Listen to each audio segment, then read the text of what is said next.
ताब्यात सर सीआयडीकडनं ताब्यात देणे असताना देखील तो जेलमध्ये आहे, त्या ठिकाणी खाट गादी आणि सगळ्या एसी लावण्याची तयारी सुरू केली. काय नाही त्याने हक्क गव्हर्नमेंटची काट टाकली तर त्याला काट दिली काय करणार.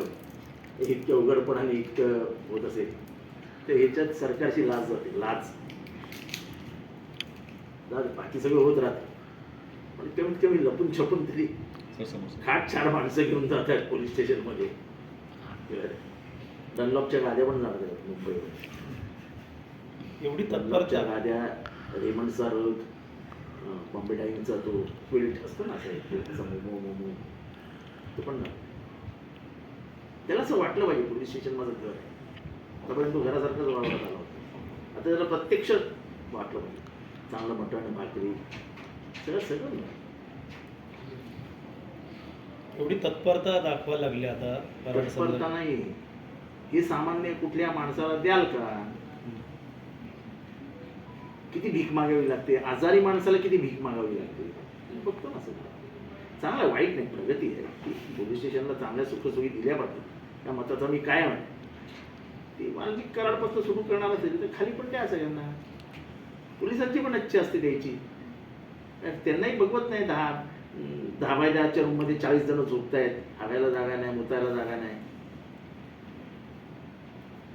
कराड जसं पकडला तसं मुलेचा अजून शोध घेतला जात नाहीये. मुलाच्या मागे देखील सगळं व्यवस्थित. हा जेलला गेला की तो पकडला जाईल, तो पकडला गेला की हा जेलला जाईल. म्हणजे कोणाचा कोणाला काही संबंध उरणार नाही. आपण एकामेकासमोर उभे केले गुन्हेगार की खरं बोलतात नाही, पकडले जातात शब्दामध्ये. एकमेकाला समोर उभे राहिले नाही तर काय म्हणतात काय होणार नाही. मोठ्या हाताला वाचवण्यासाठी वाल्मिक कराडचा एन्काउंटर होऊ शकतो. बीड हत्या प्रकरणात बोलताना वडेट्टीवार असं म्हणाले. मोठ्या हाताला आता हे झालंय म्हणजे हे काय ही जी थिअरी आहे वडेट्टीवार साहेब मांडताय ही थिअरी ही फॅक्ट आहे. ही थिअरी ही फॅक्ट आहे. म्हणजे मला असं काही झालं तर आश्चर्य वाटतं. राजाला वाचवण्यासाठी बुद्धिबळामध्ये प्यादच मारलं जातं. आणि मी आजही म्हणतो प्याद आहे तो बिचारा आहे. ठीक आहे तो असेल त्याच्या लेवलला पण शेवटी त्याचा वापर झाला. तुम्ही सगळ्या गुन्ह्यांच्या मालिका बघा ते अजून महाराष्ट्राला सांगितल्याच जात नाही, महाराष्ट्रापर्यंत आणल्याच जात नाही. आम्ही सांगतोय त्याची फक्त न्यायालयीन चौकशी करा, बाकी काहीच चौकशी करू नका. तुम्हाला लगेच फोन्स प्रत्यक्ष चौकशी तुम्हाला लगेच कळेल कोणी कुठली कशी सुपारी कशी वाजली. शेवटी काय अजितदादा याबाबत काय बोलत नाहीये संत देशमुख प्रकरणात. काय वाटतं मुंडेंच्या ठिकाणी आता भुजबळांना आणलं जाईल का? छगन भुजबळ यांना एवढा ज्योतिषी मी इतका महान ज्योतिषी नाही की कोण कोणाला किती वाजता आणलं जाईल हे सांगू शकेल. आणि मी ते का बोलत नाहीत. मी काही इयरनोस थ्रोटचा डॉक्टर नाही की यांच्या तोंडात काय शब्द तपासत नाही, येत नाही ती तपासणी करायला. सरकारमध्ये उपमुख्यमंत्री आहेत, मुंडेंचं नाव येते वारंवार, त्यानंतर अशा गोष्टी समोर येतात. त्याच्याशी माझा काय संबंध? अजितदादांनी काय करावं ते अजितदादा बघतील आणि जनता बघेल महाराष्ट्राची. मोठा आता सरकारमध्ये असल्यामुळे त्यामुळे छोट्या आगाला कुठे वाचण्याचं काम सुरू मी पहिल्या दिवसा सांगतो. तुम्ही काय वारंवार प्रश्न विचारतो. तुम्ही पत्रकार लावून धरा. पहिल्या दिवसापासून सांगतो की मोठा आका बिका कोण नाही. बॉस PM दाऊद इब्राहिम कोण आहे? कशाला इथे तिथे फेरी घालतात तुम्ही? पत्रकार सुद्धा कशाला इथे तिथे गोळ्या मारतात? बोला ना, जे खरं आहे महाराष्ट्राला कळू द्या ना. मोठा आका, छोटा आका, काका बाका कशाला? आका बिका काय नाही, नावं घ्या ना. आपण काही घेऊन खाल्लंय का कोणाचं? आपण हे जनतेसाठी करतो. एवढे खून पडून जर आपण नावं घेणार नसू, इतकी दहशत होऊन पण नावं घेणार नसू तर समाजकार्य करण्यासाठी आपण लायक नाही. दैनंदिन मुंडेच्या राजीनाम्याची सध्या मागणी सध्या मी पहिल्या दिवसापासून करतोय. मी प्रश्न कोणाला विचारताय? त्या माणसाने पहिल्यांदा राजीनामा मागितला त्यालाच विचारताय का? ते असल्यामुळे त्यांच्या कारवाईपुरतं असं जाऊ द्या. चला पुढचा प्रश्न. सर संपत्ती जप्त करण्याची कोणाची? कराड या कोणाचे आरोपी जे हत्यार घेऊन फिरतात त्याचे फोटो आहेत. तेच गोंधळाचं वातावरण तयार केलं गेलं आहे. कोणाची संपत्ती जप्त करणार आहे? मकोका कोणाला लावणार आहे? खंडीच्या याला का जो मर्डर मध्ये आहे? स्पष्टता कुठेच काय नाही ना. तुम्ही ज्युडिशियल इन्क्वायरी करणार होती. जज कोण? जज अजून जज येतच नाही समोर का जज पण घाबरलेत नको ही चौकशी आमच्याकडे नको. हे काय असा गोंधळ घालून घेत ठेवलाय की ते म्हणतात ना बरोबर संभ्रमित करून ठेवा सगळ्या लोकांना, म्हणजे काहीच लोकांनाच समजणार नाही काय चालू. आणि मग त्याच्यातनं ह्या सगळ्यातनं तुम्ही परभणी पार कोपऱ्यात ढकलून दिले ना. सोमनाथ सूर्यवंशी जा ढकलला गेला, चला संपलं. वाईट अवस्था आहे. औक्षणिक ऊर्जेपासून निघणार नाही, राखेतनं धनबाद आहे पैशातनं ते मिळणारा गँग ऑफ वासेपूर मध्ये धनबादचं ते कोल होतं ना, तसं आहे. सेम स्टोरी आहे. पैशातनं पैशातनं क्रिमिनलायझेशन. धंदा है लेकिन धंधा है. अजित पवार यांच्या आईने का आपको लगता है फिर इन्वेस्टिगेशन होगा, जिस तरीके से उन्होंने सरेंडर किया उनका एक प्लस पॉइंट बन वो गया ऐसा है, है। उनको क्या लगेगा, आपको लगता है इसमें सर? देखो ऐसा है, जिस दिन उसकी गाड़ी पुलिस स्टेशन के दरवाजे पे रुकी और गाड़ी में से उतर के वो चीज अंदर गया, कम से कम पुलिस ने इतना देखना चाहिए था कि ये आउट हो गया, उसका वीडियो आउट हो गया, तो कम से कम हम 1-8 किलोमीटर के रास्ते पे नाकाबंदी लगा देते हैं ताकि उसकी गाड़ी रोक सकते हैं और उसको वहां से चल के, अरे कम से कम ऑप्टिक्स तो तैयार करो, तो थिएट्रिक तो तैयार करो. इन्हें इतना आपने आपके कपड़े निकाल के रख दिए कि हंसने को आता है. अरे कम से कम ये वीडियो आने के बाद पूरे शहर में कम से कम नाकेबंदी तो लगाओ कि उसकी गाड़ी पकड़ी गई. अरे यार वो आया अमिताभ बच्चन के जैसे गाड़ी लगा दी है दरवाजे पे, दरवाजे से गाड़ी से उतरा और वो चलते गए अंदर. यानी ये तो मेरे को लगता है ये कॉम्प्रोमाइज का फॉर्मूला तय हुआ था. तुम मेरे बदन को हाथ नहीं लगाओगे, तुम मेरा हाथ नहीं पकड़ोगे, तुम में से कोई पुलिस मेरे बाजू में नहीं चाहिए, तब मैं आता हूं, नहीं तो मैं नहीं आता. जाओ पकड़ के दिखाओ.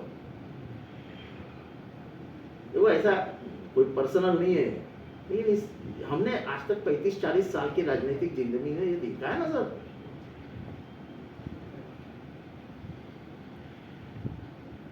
हमारी यंत्रणा कितनी सक्षम है हमने देखा है ना. हमारी यंत्रणा अगर सक्षम नहीं होती तो दाऊद इधर होता.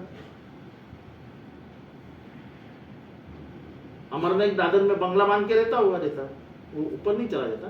हमने देखा है ना, बंबई देखा है, हमने नजदीक से देखा है. मैं आज भी बोलता हूँ और महाराष्ट्र को भी बोलता हूँ कि बंबई का क्रॉफर्ड मार्केट का जो डीबी रूम है, इन्वेस्टिगेशन रूम है, वहां एक जमाने में लिखा हुआ था कि यहाँ पत्थर भी बोलता है. इधर तो आदमी बोलने को तैयार नहीं है. और ये ऐसी ही दहशत रही तो ये केस तो छोड़ो, इसके आगे मर्डर हुआ तो कोई लोग कंप्लेंट करने नहीं आएंगे, बोलेंगे नहीं मेरे बेटे ने खुद को गोली मारी. उसको रिवॉल्वर बाकायदा उसके माँ बाप को दिया जाएगा कि ये रिवॉल्वर लो और बोलो कि इस रिवॉल्वर से इसने खुद को गोली मारी. सर आपको लगता है फेयर इन्वेस्टिगेशन के लिए उन्होंने बॉम्बे नोबेल केस ट्रांसफर करना चाहिए, क्योंकि वहाँ पे उनका काफ़ी दबदबा है, मिनिस्टर वहाँ के हैं. तो ऐसा है, अगर बिल्किस बानो की केस महाराष्ट्र में आ सकती है तो बिल्की केस मुंबई में आ सकती है. रीड में कोई इंक्वायरी नहीं हो सकती, कोई इंक्वायरी. वो स्थानिक लेवल पे इंक्वायरी हो ही नहीं सकती, क्योंकि मैं जो मालूमात ले रहा हूं, खुद पत्रकार से आप बात करो, आपके दोस्त है वहां है बैठे हैं, एक आदमी बात कर रही है. सर क्या लगता है अजित पवार और शरद पवार एक साथ टिक प्लेटफॉर्म पे आ सकते हैं? काफ़ी लोग उनको देवत के नाम से मैं देखा जा पहली रहा बार पहले दिन से बोल रहा हूँ, मुझे लगातार ये सवाल कुछ इरिटेट मत करिए. वो उनका मसला है, वो तय करें, मेरा क्या लेना देना उसमें. मैं अभी भी कहता हूँ, शरद पवार जी ने कहा कि भाई जी मेरे वो घाट चढ़ के ऊपर जाएगा तो मैं घाट चढ़ के ऊपर जाऊँगा. मुझसे सवाल कभी मत पूछना. इसके बाद में सब पत्रकार जितने मित्र हैं उनको बता रहा हूँ, मुझसे ये सवाल कभी मत पूछना. तो उनको देवत का नाम दिया जा रहा है, हम अपने देवत से हाँ, माफी कभी मांगेंगे, जब- ऐसा कहा जब- जाता है. जब ऐसा खून आने तक चिमटा निकला, क्या बोलते चिमटे को, तब उनको नजर नहीं आया कि शरद पवार भी इंसान है यार. चलो जाने दो. ठीक, थँक्यू सर. एकत्र यावं, गुन्ह्या गोविंदन राहावं. तरी नरहरी झिरवळ म्हणतात की छाती फाडली तरी पवार दिसतात. तर नारायण झिरवळ. प्रफुल्ल पटेल आणि तटकरे अच्छा, देखील किती वाजता बोलले? हे काल म्हणाले त्यांच्या वक्तव्यानंतर की पवार दिसतात. देवत म्हणजे आमचं दैवत शरद पवार आहे. मला तर काय या विषयावर मला माझं दैवत याच्यावर मला काय बोलायचं नाही. साहेब सुद्धा माणूस आहे, त्याला सुद्धा हृदय होतं. त्याला सुद्धा भावना होत्या. हे समजणाऱ्या माणसांनी आधी साहेबांची क्षमा मागावी. साहेब मला माफ केला. माफ केल्यानंतर काय बोलायचं ते? हे बस झालं आता. दैवत आहेत, अमुक आहेत, तमुक आहेत, दिलंय साहेबांनी. गिरवळ साहेब विसरू नका, हे दिलं गेलं ते सगळं साहेबांनी दिलं तुम्हाला. उगाच आता हे नौटंकी सुरू करू नका. बस झालं, बस. उगाच इमोशनल खेळायला जाऊ नका शरद पवारांची. दैवत आहेत, दैवत आहेत, दैवत आहे. दैवताला सोडून जाताना लाज नाही वाटली काय? कशाला उगाच त्यांच्या कार्यकर्त्यांना चिडवतात? त्यांच्या कार्यकर्त्यांच्या मनात राग येईल असं म्हणजे आम्हाला राग येतो ना. कशाला तुम्ही फसवलात ना पवार साहेबांना. नाही फसवलं तर सांगा आम्ही नाही फसवलं. तुम्हाला उपसभापती कोणी बनवलं? कशाला उगाच निष्कारण वाद निर्माण करतात? तुमचं चालू आहे, बरं चालू आहे. साहेब बघतील ना, साहेब भूमिका घेतील ना. तुम्ही कशाला त्याच्यामध्ये?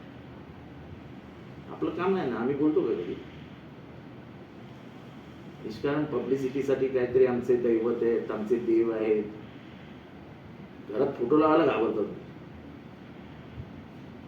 मात्र आईंनी जेव्हा बोलायला सुरुवात केली तर आता प्रत्येक नेता बोलायला चालू केलं आहे दादांच्या गटातलं. आईबद्दल मला काय बोलायचं नाही. त्यांच्या घरातल्याबद्दल मला कुठेही एक शब्दही बोललेलो नाही, बोलणार. पण हे नरहरी जिरवळ आणि हे अशी जी प्यादी आहेत, त्यांनी कधी साहेबाच्या मनाचा विचार केला का? साहेबांना काय दुःख झालं असेल, आजही काय दुःख असेल, त्याचा कधी विचार केलाय का? कशाला नौटंकी करतात? तुम्ही आज त्या घरी सुखी राहा ना. आम्ही आहोत आमच्या घरात सुखी. आणि प्रत्येकाला सत्ता चाटायला जायची अशी काही गरज नाही वाटत आहे. आम्हाला नाही वाटत सत्ता यावी हाताशी. पण म्हणून तुम्ही दैवत म्हणून उगाच ब्लॅक इमोशनल कशाला घेताय? उगाच कशाला आमची डोकी फिरवतात?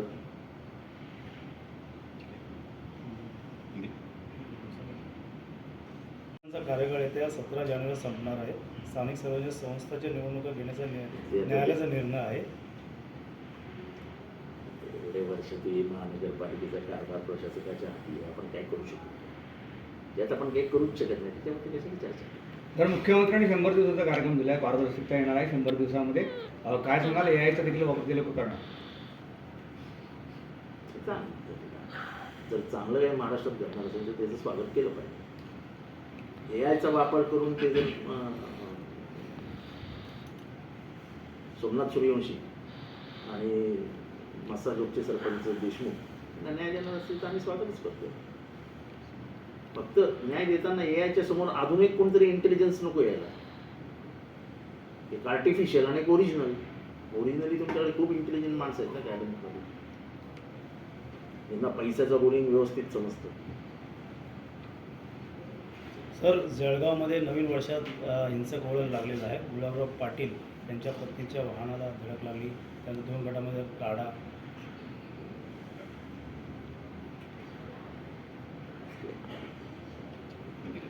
असल्या विषयामध्ये काय बोलणार?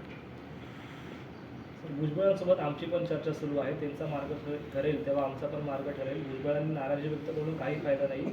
तर एकतर भाजपमध्ये जावे किंवा घरी बसावे. ओबीसी नेत्यांचा वापर केला जातो आणि मंत्रिमंडळाला बाहेर ठेवलं असं वडेट्टीवारांनी म्हटलं. भुजबळांचा वापर केला गेला ह्याच्यात काही दुमत नाही. त्याच्यात काय भुजबळांचा वापरच केला. लढताना तलवार त्यांच्या हातात दिली ना. भुजबळ निर्णय वेगळा घेऊ शकतात. आणि भुजबळांचं काही घरात गेलेलो नाही, त्यांच्या जवळ नाही किंवा त्यांच्या मनातली गोष्ट ते मला फोनवर सांगत नाही. मी तर सांगणार तुम्हाला काय करणार. ओबीसी नेते भुजबळ म्हणजे परदेशात होते, आज आलेले आहेत. पण वाटतं कुठेतरी ओबीसीला दाबलं जाईल त्यांच्यामार्फत. मागच्या काही वर्षापासून महाराष्ट्रातलं जे राजकारण चालू आहे, मी पहिल्या दिवसापासून या मताचा आहे की हे जाणून बुजून केलं जात आहे. आणि ह्याच्यातनं जी सामाजिक समता, बंधुत्व महाराष्ट्रात होतं त्याचं वाटोळ होईल. शिवाजी पार्कमध्ये शिवराज्याभिषेक सोहळ्याचा शिल्पाचा भिंतीला भगदाड पडलेला आहे. शिवप्रेमी नाराज आहे. ते लवकरात लवकर रिपेअर करून देऊ. यातलं आता हे काय राजकीय प्रश्नाचे विषय आहेत काय? ते किती जुने आहे त्याची काही कल्पना आहे आपल्याला? काही कल्पना आहे आपल्याला? असं महानगरपालिकेच्या निवडणुका स्वबळावरच्या लढाचा नारा ठाकरे गटाकडनं दिला गेलेला आहे. शिंदे गटाकडनं देखील स्वबळाचा नारा देण्यात आलेला आहे. काय वाटतं आपल्याकडनं देखील या विषयावर मी काय बोलणार नाही, कारण तो पवार साहेबांचं नाही. आणि ते वरिष्ठ पातळीवर बघितलं जाईल की काय आहे ते आपण त्याच्यामध्ये बोलण्यात काय अर्थ आहे. प्रकाश आंबेडकरांचं एक स्टेटमेंट आहे का की मसदोगच्या माध्यमातून ओबीसी आणि मराठा यांच्यात वाद निर्माण करण्याचा प्रयत्न झाला किंवा वाद निर्माण होऊ शकतो? ते मी वाद निर्माण होताच कामा नाही, कारण का ती माणुसकीची लढाई आहे. मग पहिल्या दिवसापासून सांगतोय की एवढे वंजाऱ्यांचे मर्डर झाले होते. जरा अभ्यास करा बीडचा. बीडमध्ये वंजारी समाजाचे मर्डर झाले नाहीत का? जे मर्डर झाले त्याचे ते 60% तर वंजारी समाजाचे आहेत. मारणारे कोण आरोपी आहेत? सगळे वंजारी आहेत. तेव्हा हे जे काही चालू आहे ना की तो वंजारी आहे, तो मराठा आहे, तो अमुक आहे, खुनी असतो, त्याला विकृती तो पछाडलेला असतो आणि मेलेला माणसाला जात नसतो, तो मेला, संपला त्याचा विषय. तेव्हा त्याला कृपया जात लावू नका. शोषण आणि शोषित, शोषण करता हा शोषण करताय त्याला जात नसते, आणि शोषित असतो त्यालाही जात नसते, त्याचं शोषण होत असतं. तेव्हा आपल्याला जो शोषण करतो त्याच्या विरुद्ध लढायचं आहे, ज्यांनी मर्डर केलाय त्याच्या विरुद्ध लढायचं आहे. आणि हे लढत असताना त्याच्या जातीचं लेबल त्याला लावणं हे म्हणजे समाजावरच आणणं. ओके.